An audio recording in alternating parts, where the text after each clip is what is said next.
Most spiders don't really see you, they feel you through vibrations in a web, through hairs on their legs, through the faint push of air across a strand of silk. But jumping spiders are different.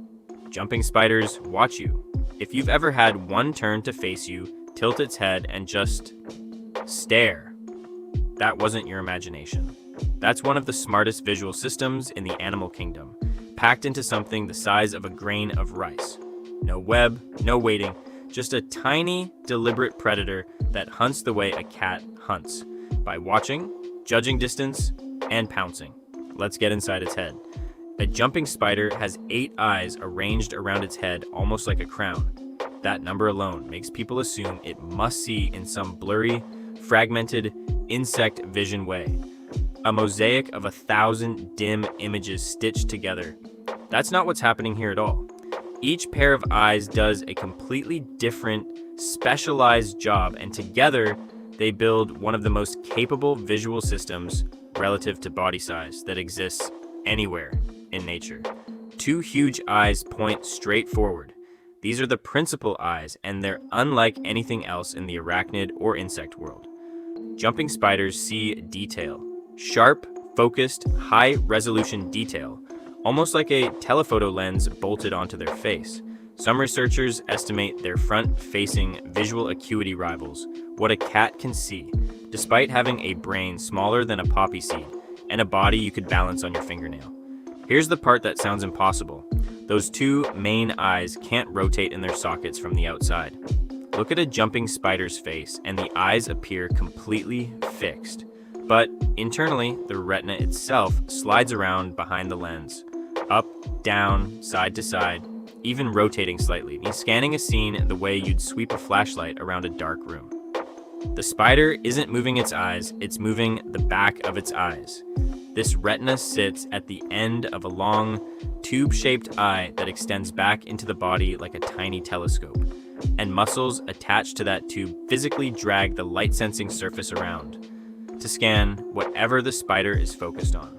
When scientists first filmed this happening under a microscope, they could watch the retina tracking a target left and right in real time, completely independent of any head or body movement. From the outside, the spider looks like it's just sitting still, watching. On the inside, it's actively scanning every detail of you. Then there are the side eyes, 3 more pairs, wrapped almost all the way around its head. These don't do detail, they do motion. The moment anything shifts in its peripheral vision, even far outside where the main eyes are pointed, those side eyes catch it instantly, and the whole body spins to face it before the spider has consciously processed what it saw. Picture it like this. The front eyes are a zoomed-in camera on a slow, careful pan. The side eyes are a wide-angle motion sensor wired straight to a trigger. Together, almost nothing sneaks past a jumping spider. It has close to 360-degree awareness while still being able to zoom in tight on one point of interest. A combination most animals have to sacrifice one side of to get the other. Owls get incredible focus but a narrow field. Rabbits get a huge field but poor detail. Jumping spiders found a way to get both, in a package smaller than a sunflower seed. And this is where it stops being just a great set of eyes and starts being genuinely strange. Jumping spiders use that vision to plan. Most tiny predators react. An ambush bug waits. A web spider feels a vibration and lunges. A jumping spider strategizes.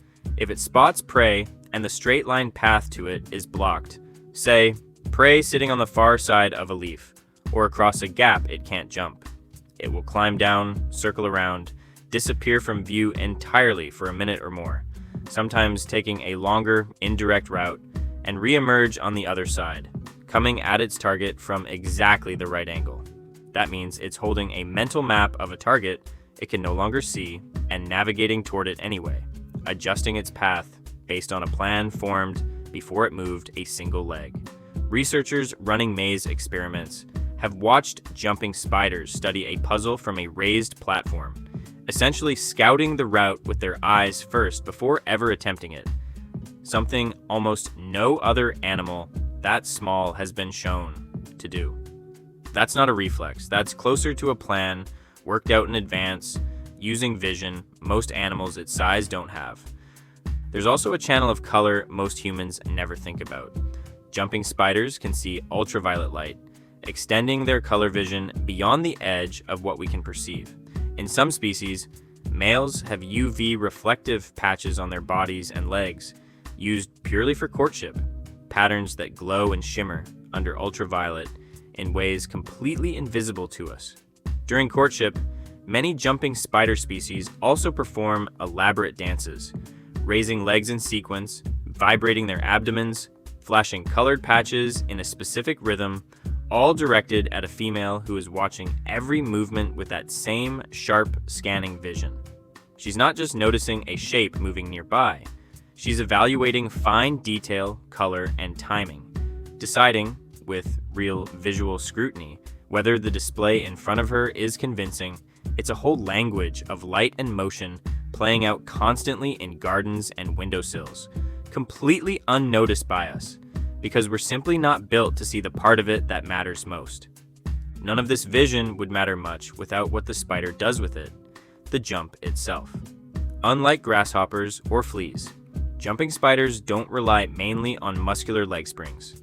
They use a rapid surge of internal fluid pressure to snap their back leg straight, launching themselves several times their own body length in a fraction of a second, accurate enough to land directly on a target they picked out, tracked, and measured with those front eyes moments before.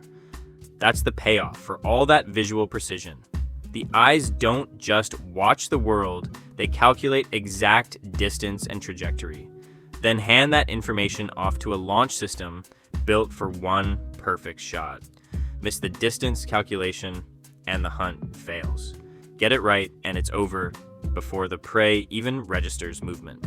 So next time a tiny spider spins around on a windowsill, tilts its head, and looks directly at you, it's scanning you with a lens system stranger than anything in your phone, tracking your movement through a nearly panoramic field of view, quietly calculating distance, and quite possibly deciding whether you're worth investigating further. 8 eyes, one incredibly small, incredibly deliberate mind behind them. This is how jumping spiders see the world. If you liked seeing the world through different eyes, hit subscribe. Every episode of Wild Perception dives into how another animal actually experiences reality. And trust me, it only gets weirder from here. Drop a comment with which animal you want to see next, and I'll catch you in the next one.